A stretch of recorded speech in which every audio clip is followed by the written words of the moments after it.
I'm Melissa, pushing 48, and if you had told me 5 years ago that I'd be running my own business, I would have laughed in your face. Life in the city is tough, especially when you're single and hustling at a pet store, barely making rent.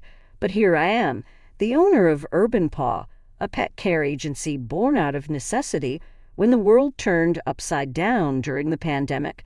My days are a blur of barking dogs, purring cats, and the occasional parrot telling me off. But it's mine, every bit of it, from the chewed-up leashes to the last-minute pet-sitting requests. Melissa, the Johnson's terrier got into the trash again. It's like the 5th time this month. Liz, my right-hand woman and part-time fire extinguisher, announced as she stormed into my makeshift office with a broom in one hand and her phone in the other. Tell them it's time for some crate training and bill them for the extra cleanup, I shot back without looking up from my laptop. The screen was a battlefield of schedules, bookings, and the never-ending list of tasks that came with running a small business. It was just another Tuesday, or so I thought, bustling with the usual chaos of barks and meows when Jack strolled in. He had this big scruffy dog with him, a Great Dane with eyes as kind as his owner's. "Hey, I'm Jack. Got told you're the best in town for keeping critters happy when their humans are away. Is it true?" he asked, his voice smooth, but edged with a hint of playfulness. I couldn't help but smile, brushing a stray hair from my face. "I guess you'll have to find out for yourself, won't you? What's the big guy's name?" "Thor, after the god of thunder, though the only thing he's striking is fear into the heart of my vacuum cleaner," Jack quipped, and I laughed genuinely. It was the first time in a long while that a client's visit felt more like a casual chat between friends. Over the next few weeks, Jack became more than just a client. He'd pop in not just to drop off Thor, but to bring us coffee, to chat, and sometimes, I suspected, just to see me. "You know, Melissa, I think Thor's got a better social life than I do now, thanks to you," he said one day, leaning casually against the counter. "Maybe you need to get out more, or maybe Thor is just more charming than you," I teased back, enjoying the easy banter that had developed between us. Jack's visits became the highlight of my day, a pleasant distraction from the endless responsibilities of running a business. It wasn't long before he asked me out, catching me completely off guard. "Melissa, would you, I don't know, like to grab dinner with me sometime? Not as Thor's human, but just as, well, you and me?" I remember blinking at him, surprised, my heart racing for reasons I couldn't quite understand. "Are you asking me out on a date, Jack?" "Yeah, I guess I am. What do you say?" It was all so unexpected. My life had been about work, about surviving and making it on my own. Yet here was Jack, looking at me with those hopeful eyes, and all I could think was, why not? Sure, why not? Let's do dinner. That dinner was the first of many, the beginning of something neither of us fully understood but were eager to explore. Jack was different from anyone I'd ever known. He was kind and sure, but there was a toughness to him, a resilience that resonated with my own. We talked about everything and nothing, from our dreams to our pasts and everything in between. A year later, when Jack asked me to marry him, it didn't come as a shock. It felt right, like the next step in our journey together. I said yes without hesitation, excited for what the future held for us. "I never thought I'd find someone like you, Melissa.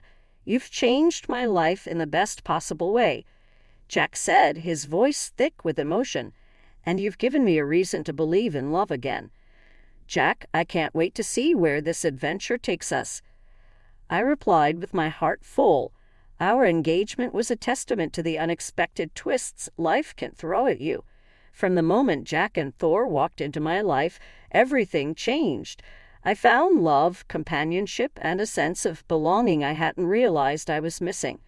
Jack's parents, an amazingly kind and sweet married couple, accepted me as their own daughter.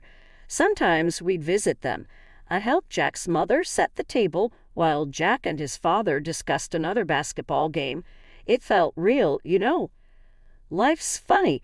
One day you're floating on cloud 9, everything's peachy, and then boom, it all starts to crumble. That's exactly what happened with Jack and me. It all started so subtly I barely noticed, but let me backtrack a bit and give you the full picture. I was knee-deep in paperwork at the agency when Jack started mentioning he felt off. At first, it was just the odd sniffle here and there, nothing to write home about. But then it escalated. Colds, backaches, you name it. I figured we all hit a rough patch health-wise, but Jack took it to another level. One evening, I came home later than usual. The pet agency was buzzing, and I was juggling a million things at once. Jack was sprawled on the couch, looking miserable. "Babe, I'm feeling crappy again." He groaned as I dropped my keys on the counter. I sighed, hanging up my coat. "You've been saying that a lot. Maybe it's time to see a doctor, or we could try switching up our diet and get you on some vitamins." Jack scoffed. "Oh, great, Melissa, that's just great. You think a few veggies and some pills are going to fix everything. You just don't get it, do you?" I was taken aback. "Jack, I'm just trying to help. I'm no doctor, but sitting around moping isn't going to do much. You've got to at least try." That set him off. "Try? You think I'm not trying? You have no idea what it's like. You're out all day busy with your precious agency and those animals. When do you ever stop to think about me, huh?" His words stung. I was busting my ass trying to keep our life together, keep the business running, and here he was accusing me of not caring. "Jack, that's not fair. I'm working to support us, to build something, and I do worry about you all the time." But talking to Jack was like talking to a brick wall. He just wouldn't budge. "Whatever, Melissa. Just leave me alone." So I did. I retreated to our bedroom, feeling a mix of anger and helplessness. This wasn't the man I married. Where did that caring, understanding guy go? It felt like I was living with a stranger. The next few weeks were more of the same. Jack's health complaints became a daily soundtrack, and any suggestion I made was shot down. He was convinced that the world was against him and that I was the conductor. Our arguments became more frequent and more heated. It felt like we were speaking different languages. I suggested exercise. He accused me of being insensitive. I mentioned healthy eating, and he'd snap about me not understanding his pain. Frustrated with our nowhere conversations, I finally put my foot down. "Look, Jack, this isn't working. You need to see a doctor, get some real advice, not just guesswork and internet crap." Jack was resistant, but exhausted. "Fine, Melissa. I'm tired, okay. Maybe it is just needing rest, but I'll go for your peace of mind." 2 weeks later, I dragged him to the clinic. Despite his reluctance, he went through all the checks and MRI at the whole 9 yards. When we sat across from the doctor awaiting the verdict, I held my breath. The doctor's words were a punch in the gut, but not the kind I expected. "There's nothing seriously wrong, just a slight inflammation of a nerve. With proper care and some physical therapy, you should be fine. You can work." I sighed, a mix of relief and frustration. "See, Jack, it's not as bad as you thought. We can work on this and get you back on your feet." But Jack wasn't having any of it. His face twisted in anger. "So that's it, huh? You're happy now? You think I'm faking it? You just want me out of the house, working myself to death. You don't care about me, Melissa. You're heartless. All you care about is your damn money and business." I was floored. Here I was trying to find a solution, and he was accusing me of the worst. "Jack, that's not fair. I'm trying to help. I want you healthy. I care about us." But he wouldn't listen, wrapped up in his own narrative of neglect and accusations.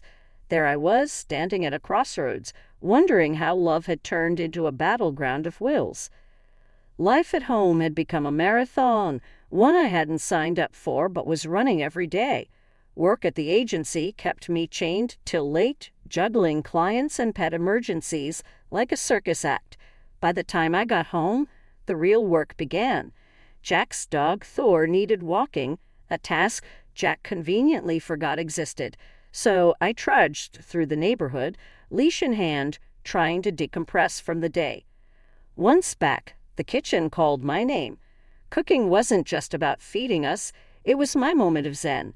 But with Jack planted on the couch, my zen often turned into a simmering pot of resentment. The apartment didn't clean itself either.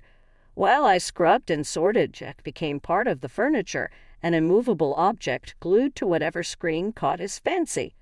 One night, as I balanced cleaning up after dinner with a mental list of tasks for the next day, I snapped. "Jack, can you at least help out with the dishes or anything, really?" My voice, usually calm, carried a sharp edge. He glanced up, the glow from the TV painting shadows on his face. "Melissa, you know this stuff is your domain. I'm just not cut out for it." "Cut out for it? It's dishes, Jack, not rocket science. We both live here. We should both contribute." The words tumbled out, fueled by exhaustion and frustration. He shrugged, a gesture that fanned the flames. "That's a woman's job, Mel. My mom never had my dad lift a finger around the house." I stared at him, incredulous. The argument spiraled into familiar territory, me advocating for partnership, him retreating into outdated ideals. It was a merry-go-round of frustration going nowhere. A month into this domestic deadlock, Jack dropped a bombshell. "I'm not feeling well, Mel. I think I need to quit my job and find something remote." His declaration hummed between us, adding another layer of tension. Trying to keep the peace, I offered a solution. "Why don't you work with me at the agency? There's plenty you can do from home, handling applications, overseeing the staff remotely, managing payments. It could be good for you." His reaction was like I'd suggested he jump off a bridge. "Feel sorry for me, is that it? You think offering me a job is going to fix things?" His voice was a mix of anger and something else, disappointment maybe. "No, Jack, I'm trying to help. We need 2 incomes, and this way you can work at your own pace. It's not about pity, it's about practicality." My attempt at reason fell on deaf ears. By the time we hit what I call the breaking point, things between Jack and me were frostier than a freezer. I'm not one for drama, but living with Jack had become like walking on eggshells covered in barbed wire. One day, I was elbow-deep in work, scheduling appointments and dealing with a no-show employee, when Jack called me. He was at home as usual, and his voice was dripping with that tone. You know, the one that says he's about to make your day even longer. "Melissa, we're out of those organic chips I like, and grab some of that craft beer on your way back, would you?" he said, like he was doing me a favor by giving me errands. I pressed the phone against my ear, trying not to let the irritation seep into my voice. "Jack, I'm swamped. Can't it wait? Or maybe you could pick them up." Silence. Then, "You know I'm not feeling great, Melissa. Why do you always have to make things so difficult?" Difficult, right? Because asking him to get off the couch is akin to asking him to climb Everest. I get back a snarky retort and agree because it was easier than arguing. By the time I got home, arms laden with groceries, including his precious chips and beer, the house looked like a cyclone hit it. Dishes were piled up, laundry spilling out of the basket, Thor rushing for a walk, and there was Jack, planted on the couch, glued to the TV. I lost it. "Jack, seriously, you couldn't have done some of this while I was out?" He turned, eyes narrow. "What's your problem, Melissa?" "I told you I'm not feeling well." Standing there, groceries still in my hands, I started laughing. It was that or cry. "Not feeling well, Jack. The doctor said you're fine. This is just laziness." He stood up then, face red. "You don't believe me. You think I'm lying about my pain?" "It's not about believing you, Jack. It's about trying, doing something, anything." I was practically pleading now. He wasn't having any of it. Didn't tell Jack's parents anything for fear of upsetting them. We visited them occasionally, and they came to us with return visits. The issue of Jack's health was never raised during our conversations. It was surprising because he loved to tell everyone about his well-being, but I didn't have time to think about it. Months dragged on. each day blending into the next with a suffocating sameness.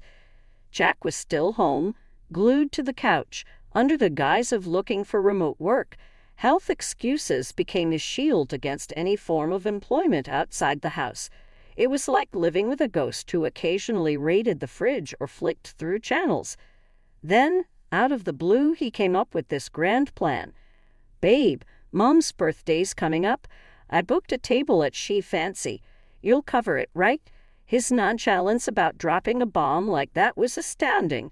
I stared at him, feeling a mix of anger and disbelief boiling inside. "Cover it, Jack. Are you out of your mind? You've not lifted a finger to contribute, and now you want me to shell out for an expensive dinner." He looked taken aback, as if the thought that I would object was alien to him. "Come on, Melissa. It's for my mom. Don't you want to help make it special?" That was the last straw. Making it special doesn't mean throwing money at it, especially money you didn't earn. If you want to do something for your mom, how about you actually put in some effort? Cook her dinner, invite her over, show her you care without spending money we don't have. To my surprise, he caved. All right, I'll cook. It'll be great, you'll see."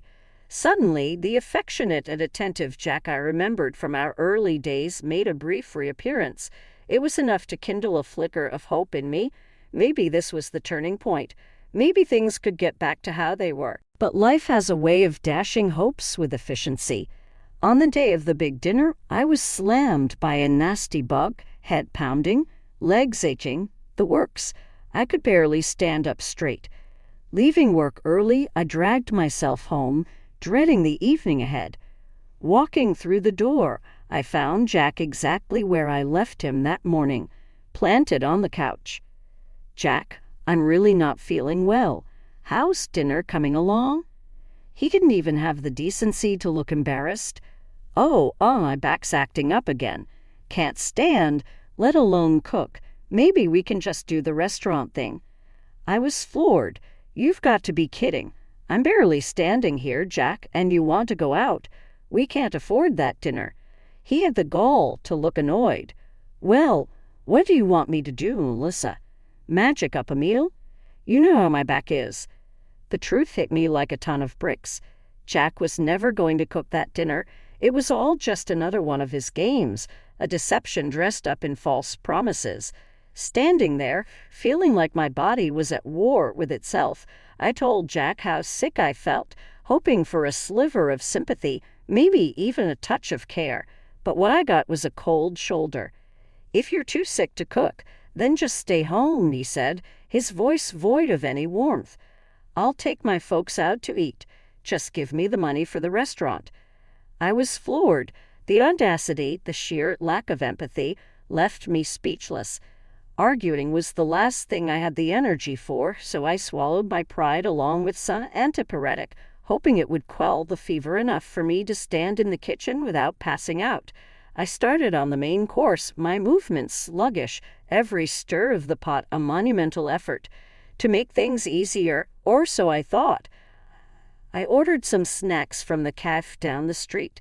But as I reached into the oven to pull out the casserole, a wave of dizziness hit me. I stumbled, catching myself on the edge of the counter just in time. That's when Jack decided to kick me while I was down. "You can't even handle this, can you? I'm sick of it." His words were a punch to the gut, stripping away any pretense of concern he might have feigned earlier. I was doing my best, sick as a dog, trying to hold everything together, and here he was berating me for not living up to some impossible standard. I swayed again, barely able to stand on my feet. Then the kitchen door slammed open with a force that made us both jump. It was Jack's parents. At that moment, everything changed. Their faces were a mix of shock and anger as they immediately rushed over to me as I nearly collapsed. His mom, her eyes wide with concern, helped me to the couch, her glance flitting between me and Jack with disbelief. "Why on earth didn't you cancel dinner, Jack? Forcing Melissa to cook when she's this sick," she exclaimed, her voice a mixture of anger and concern. Hearing her, I couldn't hold back my tears anymore. The frustration, the loneliness, the sheer exhaustion of it all came pouring out. We've been on thin ice for ages," I sobbed, telling her about the years of taking care of Jack, his endless ailments, his refusal to work, and the sea of bills for gadgets and gizmos that just gathered dust. I showed her the receipts, evidence of our spiraling debt. She was stunned. "Why didn't you say anything sooner, dear? About his sickness, his job?" I wiped my eyes, looking down. "I didn't want to upset you. I hoped he'd change." She turned to Jack then, her hands gripping his shoulders like she could shake some sense into him. "Why, Jack? Why put Melissa through all this?" Then she shared something I never knew. Jack had a history of faking illness to avoid responsibilities, a pattern stretching back to his school days. My heart sank. The realization hit me like a truck. My marriage was over. I couldn't tether my life to someone so unwilling to be a partner, so dependent on the sacrifices of others. His parents didn't spare him. Their disappointment was clear as day. "We've indulged you for too long," his dad said, his voice hard with a finality that brooked no argument. "I can't do this anymore. I want a divorce," I declared, the words heavy but freeing. His mom nodded, her eyes sad but understanding. "I would do the same, dear." They then turned to Jack, their final verdict chilling. "Don't expect any more help from us and forget about any inheritance if you don't turn your life around." Jack's reaction was desperate, a stark contrast to his usual apathy. He pleaded, begged even, but his mom just pushed him away. "You owe Melissa an apology, not us." But I was done with the excuses, the lies, the endless cycle of hope and disappointment. It was time to move on, to rebuild from the ashes of what was supposed to be my happily ever after. Jack's pleas fell on deaf ears. My decision was made. It was time for a new beginning, one where I could find happiness and peace, free from the weight of carrying us both. After the dust of divorce settled, I threw myself into my work and the company of the animals I dedicated my life to. It was clear the path ahead was mine alone to carve, and frankly, I relished the freedom. The end of my marriage, while a chapter I wouldn't choose to reread, taught me lessons I'd carry forever. It wasn't about regret, it was about growth. Jack, on his end, managed to snag himself a job. Nothing fancy, but enough to keep him afloat in some modest digs. Last I heard, he was playing the sympathy card hard, telling anyone who'd listen how I left him in his hour of need. But our mutual friends knew the score. They saw through his tales, and from what trickled back to me, his stories earned more eye rolls than sympathies. The day he showed up at my office was a test I didn't know I was ready for until it happened. There he was, standing in the lobby with a bouquet of flowers that looked as out of place in his hands as sincerity in his apologies. I spotted him the moment I stepped out of my office, the sight bringing a mix of irritation and a weird sense of déjà vu. "What are you doing here, Jack?" I asked, not bothering to mask the edge in my voice. He shuffled, looking everywhere but at me. I wanted to say, "I'm sorry, Melissa. I've changed. I was hoping we could." I cut him off, holding up a hand. "Just stop, Jack. You haven't changed. You're just sorry you're on your own now." He tried to interject. The flowers extended towards me like a peace offering, but I was done accepting anything from him. "Save it, Jack. I'm not the person you left behind anymore. I've moved on. It's time you did the same." "But Melissa." "No. This is my place of work, my sanctuary. You don't get to waltz in here with a bouquet and expect everything to be all right." I stepped closer, my voice firm. "You need to leave, now." He looked like he might argue, but something in my stance must have told him it would be futile. With a final lingering look, he turned and left, the door closing quietly behind him. Watching him go, I felt a wave of relief wash over me. It was confirmation, a sign that the life I was building was mine and mine alone, free from the shadows of a past that no longer had any hold on me.